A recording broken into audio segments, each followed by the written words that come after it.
Hello and welcome back to Yarndale at Home. If you haven't watched my introductory video, then I would suggest you go back to that. But if you don't know me, my name is Sonia and I run Bellwether Yarns in Leeds in West Yorkshire. Now, as I mentioned in my earlier video, I have created this little video to take you of a little tour of my studio, and then we'll go and we'll dye some yarn together. And I've prepped a few things behind the big blue doors which are my studio. So let's go and have a look. So let's push the door open and see what's waiting inside. So the first thing you can see is a pile of undyed yarn, and that's kind of where my yarn deliveries tend to live when they first come into the studio. Easy for me to kind of see what I have. But if you follow me in, you can kind of see, and I do apologize, the light will be very strange in this video. It's just because I'm coming from the outside in, and the studio has these massive fluorescent lights, so I can see properly in here. So please bear with me. But you can see I have a really long workbench and tool on one side here. And that is, obviously my setup has changed a little bit for the purposes of just doing this video, but this is usually where I now have kind of my heaters and my stoves kind of lined up, and have kind of dye pans next to each other. For the purpose of the video, I just have the dye pan that we will actually be using. Then right behind me, what you can't see, it's kind of the kitchen area. There's, you know, a bit of a sink. And yeah, it truly is kind of the kitchen side of the studio where I am able to make myself a cup of tea and stuff. All the dye mixing and all the dyes live further into the studio, and they live mainly into this corner and to the other side. That's where where the dyes are, where the kind of mixing is happening, and then the dyeing happens over here. So everything has kind of a dedicated space. As always, when you're dyeing, and for most of you that won't be anything new, obviously there are safety precautions. So all the equipment I'm using in this video is located in my dye studio, and it is only used for yarn dyeing, and it will never go back into any kind of kitchen environment to use in food preparation or similar. That's really important. The other thing is, obviously I will be wearing gloves while I'm handling dyes because they stain. And the other thing to bear in mind is that if you're working with dye powders, you ought to wear a full respirator mask, and I've got mine here together with goggles. Just when you're mixing those really fine powders, you know, we're not kidding when we say they are very fine powders, and you'd just be amazed kind of how much they can spread. Once they are in stock solution, they are fairly safe to use as long as you use, you know, general kind of common sense, and you still wear your gloves and that kind of thing. What I have done for this tutorial, or, you know, demonstration, I guess, is I have pre-mixed some, I don't know if you can see them down here, and I have pre-mixed 7 colors mixed in with citric acid. So that means I haven't got those really fine dye powders anymore. They are now much more in kind of a salt granular fashion, so they are much safer for me to handle, to do some birthday speckles onto some yarn we're going to dye. So yeah, my dye, you know, I start off by very sophisticated a yellow bucket where I pre-soak my yarn. Quite often that is just in tap water. For this purpose, because we're speckling and we want the dyes to strike really, really quickly, I have pre-soaked this particular set of yarn in citric acid already. So the mix of citric acid that is soaking the yarns at the moment, plus the citric acid mixed in with the dye powders, means that there's a really high level of acidity. So hopefully by the time we put everything together, the colors will strike and we get those really fun speckles onto the yarn. So I'm going to set the camera up so you can see what's happening in the dye pan, and I will put my gloves on and then we get cracking. So what I've done at this point, I have flipped the camera around so hopefully you can just see the dye pan and my hands, and you can hopefully see, well, most of the pan, I hope. And what I have done is I have basically created a bit of a kind of a double boiler. So I have a dye pan at the bottom that holds water that's heating up, and that is the water kind of reused that I had been pre-soaking the yarn in. And then I have on top put this perforated tin dye pan on top. Now what that allows me is the yarn is still wet and there's just a tiny bit of water in the bottom. You know, if you squish that, there's water. But we don't really want the speckles that we're applying to run too much. And if you can start hearing a tick, tick, tick kind of noise, that's just the my plate starting to heat up. So we're going to apply speckles just to the top. Now this allows me to keep the yarn relatively dry on the top. Now obviously it is wet because it's pre-soaked, but it allows me to keep it relatively dry without any risk of potentially having the yarn burn at the bottom if I have it just in a standard dye pan with very low water, and then you do risk it getting burned. So I just don't have that problem here. So I'm going to stick the lid on, let this get up to heat, and what I've done is there are 4 skeins in here, and I have basically kind of folded them in half. I don't know if you can see that. So there's the full skein, and I fold them in half, and then I just arrange them in there. All 4 of them. So we will wait until they are a little bit warmer, and then we will get spackling. So I will be right back with you. So, okay, I have moved things around a little bit. Maybe you can see a little better. I'm now wearing my gloves because I will be touching dyes. Well, I won't be touching the dyes directly, but you will be amazed how far they can spread. So it's starting to get really nice and warm. I'm going to take this lid off and put it away. Yeah, it's getting nice and warm. Excuse me, making some noise in the background there. And then I'm going to start speckling. Now, what I have here are kind of little takeaway sort of containers that I use quite often, and you know, they get reused over and over again. And in here I have put about 1 tablespoon of citric acid and kind of, not quite, kind of a full 1/8 of a teaspoon of dye powder, a little bit, you know, just by eye, and then stirred it up. So I have this kind of granular mix now, which means I can use and handle the dyes without having to have my respirator mask on.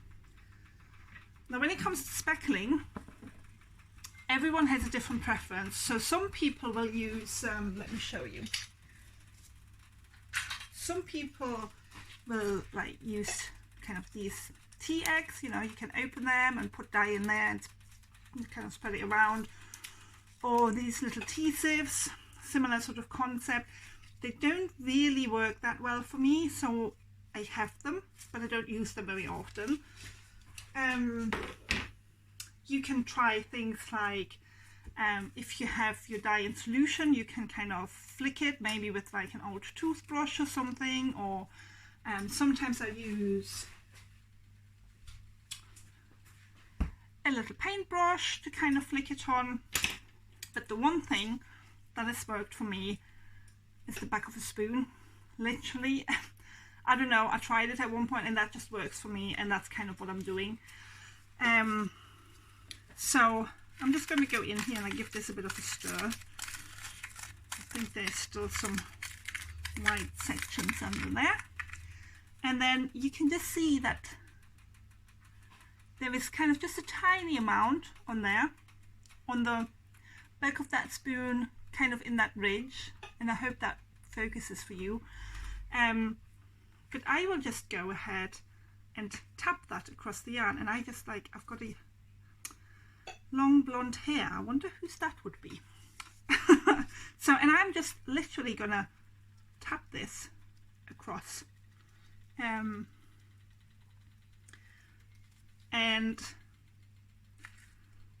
when we say less is more, that is very true. You can always add more. You can always add more. You cannot take away from what you're putting in. So hopefully you can see the colour coming through. That's a really lovely pink that I really enjoy working with, and it speckles really well. Now, I mean, all of these will speckle quite well because I have mixed them into citric acid. But if you speckle with some dye powders on their own, some of them are just a nicer powder to speckle, and some of them have sort of like they look and feel really lumpy, and they're just really difficult to speckle with. So you get to know those colours, and you just by looking at them, and you kind of stay away from them because they just fall in a big blob. So I'm just gonna continue do this bit more pink, where I kind of think I've missed bits out,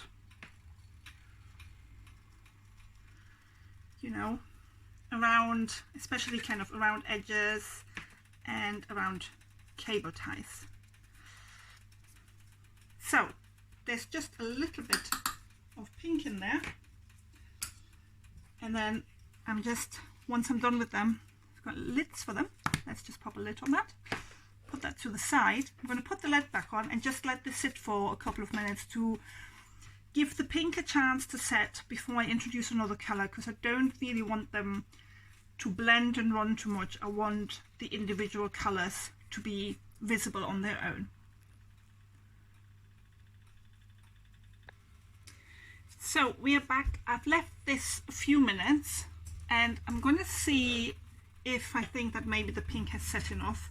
Given the amount of citric acid we had in there, it should be fairly quick. So I'm going to move this out of the way. Now, one way you can quite often tell is just take your finger and give it a little bit of a push, and if it kind of stays and it doesn't start to run or wash out, then they're pretty much set. So you can see those speckles. I don't know if you can see them because they're really faint at the moment. They're not really going anywhere, so I'm pretty sure that, you know, they are set enough for me to introduce the next colour. So I'm back to my trusty spoon, and I'm going to take maybe something much darker, so maybe that will show up better on camera for you. I have a blue. I think this is my blue, and I just do the same thing.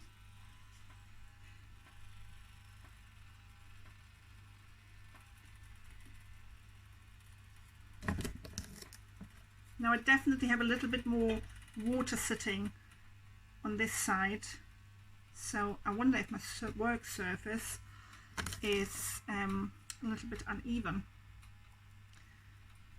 And maybe what you'll also notice is that with the pink, I went kind of horizontally, whereas with the blue, I'm now going horizontally. I just think that gives me the best chance of even coverage. And what I can already see, and I don't know if that's coming through on camera, is that this blue is breaking. So I'm getting different colour. I'm getting different colours here, so I'm definitely getting like some red in there. I think this was the blue. Now I haven't really paid attention, well, I have paid attention to the extent that I know which colours I've used. But I think this is the blue rather than the purple. I would expect a breakage from purple, but I wouldn't usually expect it from a blue. Anyway, it is what it is. We will just carry on, and sometimes you just have to let the yarn decide what it wants to be, and that's what it will do, and it will all work out. So even coverage.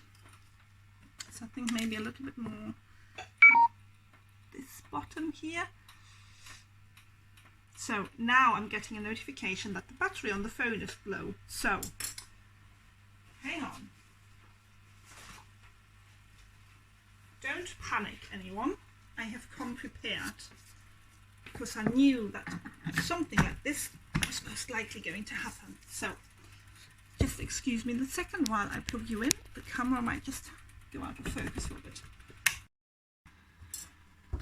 So of course the camera had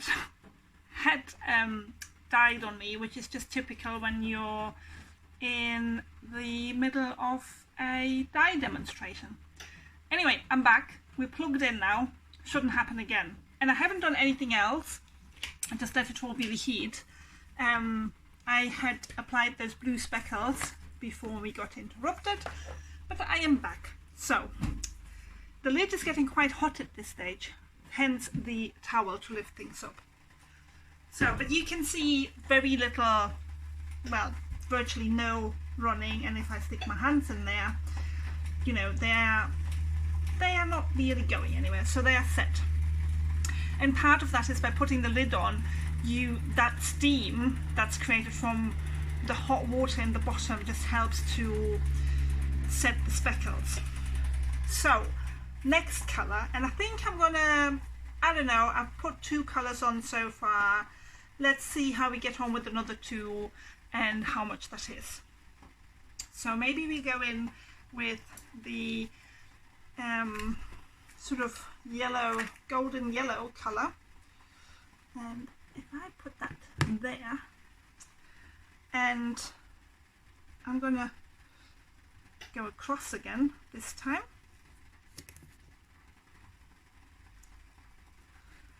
It's really funny how you're kind of how everything gets out of sync the moment that you have a camera on your hands. It's really incredible. So let's keep going. And I think because this is setting or striking so fast, I might even be tempted, I'm going to have to lift this off, I might even be tempted to do the next colour straight away as well. Maybe we'll do that. Maybe we'll be brave. Okay, let's have a look. So just put a bit more where I think I've missed some. Put that to the side. So we have now 3 colours in there. And then I think I'm gonna put in, I don't know, I should have put this to the vote, but it's not live, so you can't really tell me. But here is a really lovely orange, which is actually one of my favourite colours. Turquoise and orange are my colours, I have to say. Turquoise first, always turquoise first, and then orange, I have to say.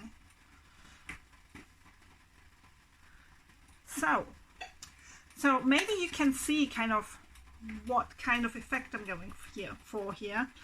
And I'm kind of thinking, you know, birthday cake and sprinkles and hundreds and thousands, or whatever those sugar things are called.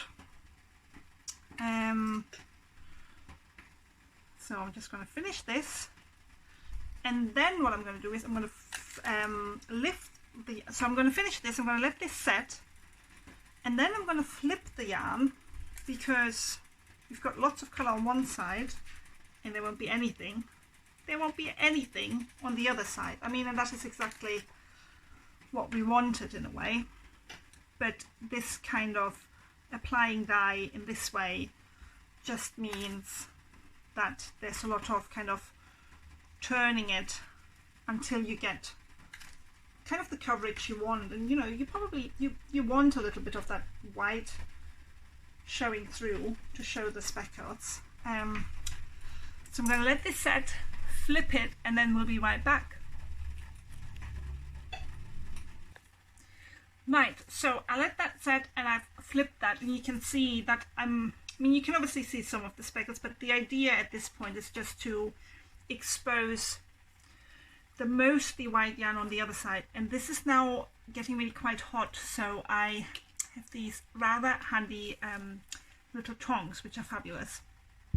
So I'm going to continue with the speckling, and I'm going to go in with like a deep red first this time. I'm going to go across.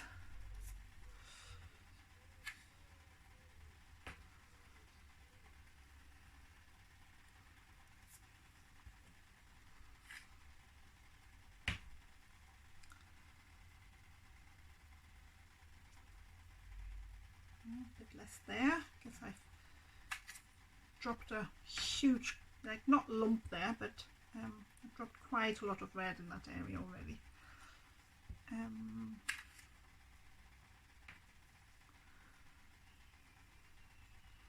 This is a lovely red, actually. I really like this. It's kind of, yeah, it's not kind of, yeah, it's just a lovely sort of, it's a not in your face red. It's just that little bit softer.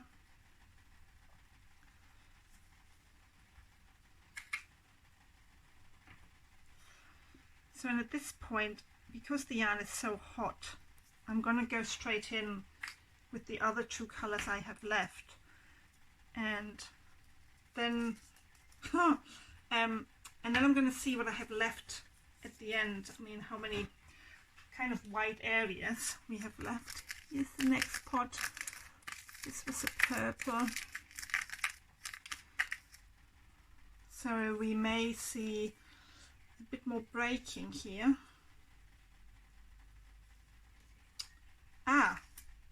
So you know how I said earlier I thought that was the blue and this is the purple? It isn't. This is the blue. I was a bit confused as to why that was breaking, but I had obviously mixed them up. So here's our blue, and that makes perfect sense then, that purple, I mean, purple is ultimately a mix of blue and red, which makes sense if that, you know, if the purple breaks, that's the two colors you get. Let's just move the tie out of the way. And I'm currently using only really Jacquard acid dyes in my dyeing. You know, I get on with them well. I stock them in the shop, so I'm a reseller of them as well. So you know, I like them. They come in kind of 40 colors.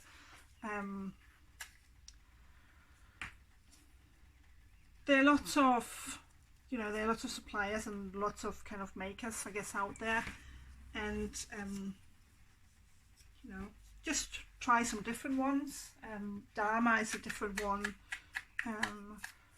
Colorcraft's a different one. Lana Set is a different one. I mean, there's loads and loads of them out there. You will find, you know, if you want to get into dyeing, then you will find something that works for you. And I think what happens quite often actually is that we kind of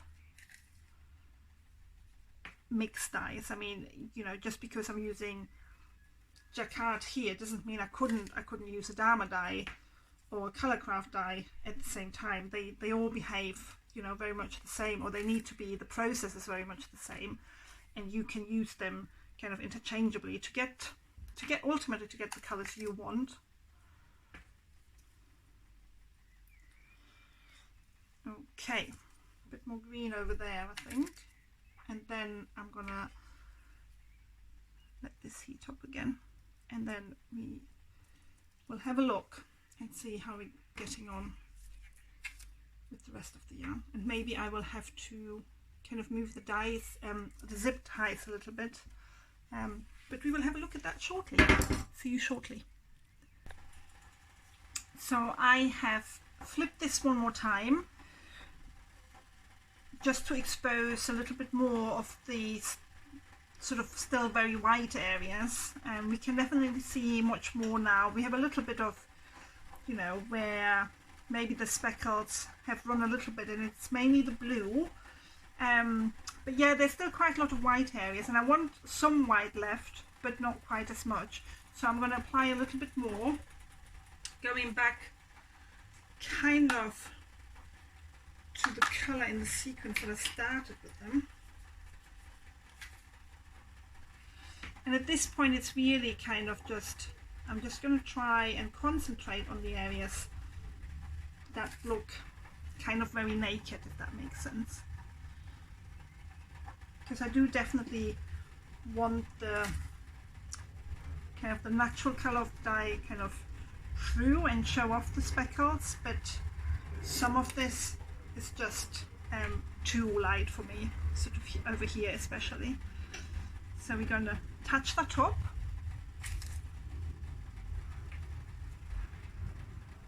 And then have a look at that again once I'm done.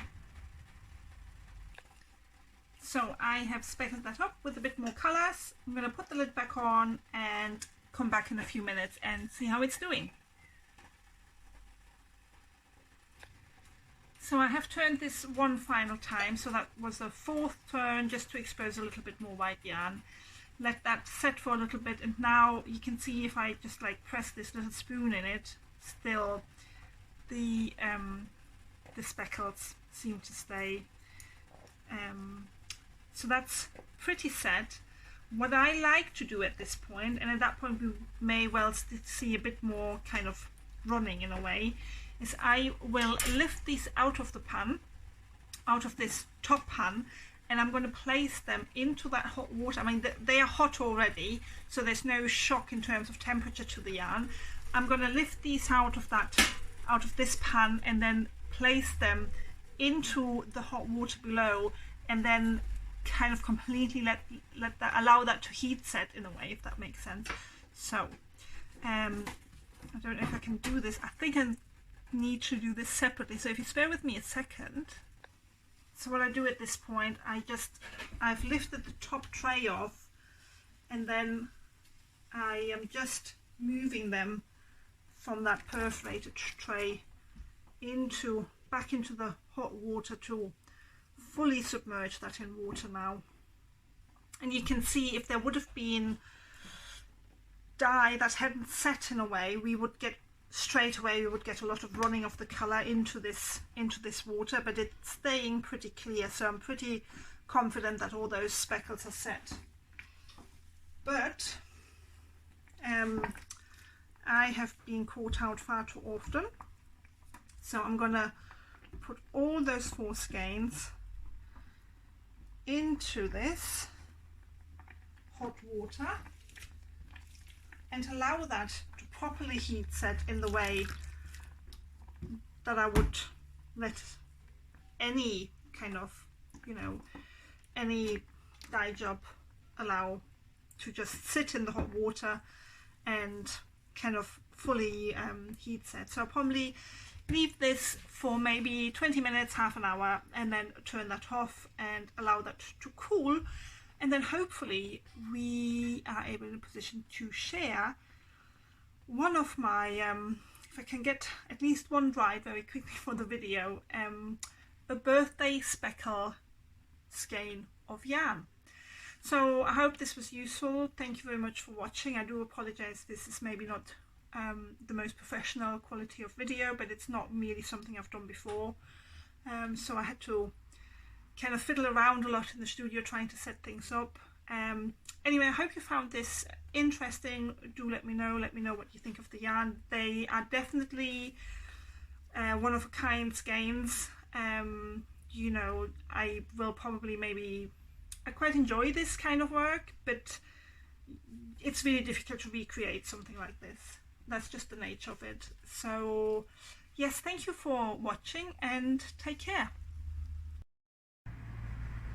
So fast forward to much later in the day, and I have brought one of those skeins we dyed in the studio earlier today home with me, and it's been a really bright and sunny day, and there's been a bit of a breeze, so it's dried really quickly out in the back garden. So I'm very quickly just going to show you kind of the speckling we managed to achieve on it, and I'm really pleased with that.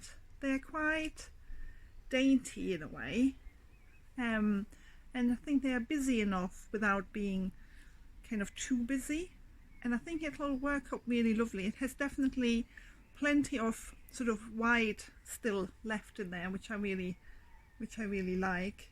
So yeah, I'm gonna wind this up and see how I get on with that. I hope you've enjoyed this, so thank you so much again for joining me.